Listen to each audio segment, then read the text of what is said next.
for this problem, we're supposed to find the speed for r of t equals sine 3t, cosine 4t, and cosine 5t at the t value of pi over 2. Okay, so just a refresher, our speed here, that is the magnitude of our velocity vector, which is also the same thing as the magnitude of the first derivative of our original parameterization of our position vector. Okay, so what we have to do first is find our r prime of t. Okay, so let's do that. So r prime of t, we're just going to take the first derivative of all the components. So that's going to be a positive 3 cosine 3t for the first one, chain rule. And then we have a negative 4 sine 4t, the negative sign coming from deriving the cosine, right? And then similarly, we have a negative 5 sine 5t.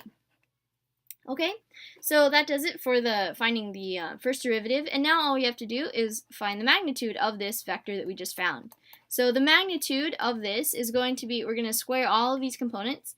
So what we have is a 3 cosine 3t, all of that squared, plus negative 4 sine of 4t squared, plus negative 5 sine 5t, all of that squared. And then we're going to stick a square root sign on top of it. Okay, so if we continue simplifying here, we're going to get a 9 times cosine squared of 3t plus 16 times sine squared of 4t. And then finally, we have a 25 times sine squared of 5t. Okay, so moving along here. And so this is basically as far as we can go. With that, we can't really combine anything else, any other terms. So what we can do now is so we're at the point where this is going to be our speed ultimately, right? Because these two are equal, okay? And now all we have to do is just plug in the pi over 2, okay? So v of pi over 2 is going to look like, we're just going to plug in pi over 2 for all of the t spots. So we're going to see 9 times cosine squared 3 pi over 2, right? So 3 times t, 3 times pi over 2 is 3 pi over 2, plus 16 times sine squared, and 4 times pi over 2 is going to be a 2 pi, okay? And then plus 25 sine squared of 5 pi over 2.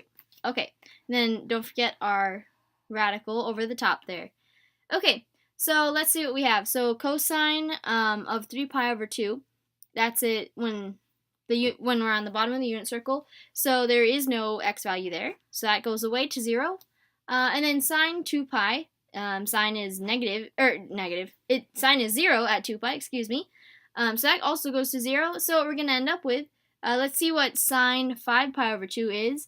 So 5 pi over 2 implies that we are at, we made a full circle and then we're back at the top. So that'll just be a 1. So this part's just 1. Then we're left with the square root of 25, which we all know, or should know, equals 5. Okay, so this is our speed at time equals pi over 2.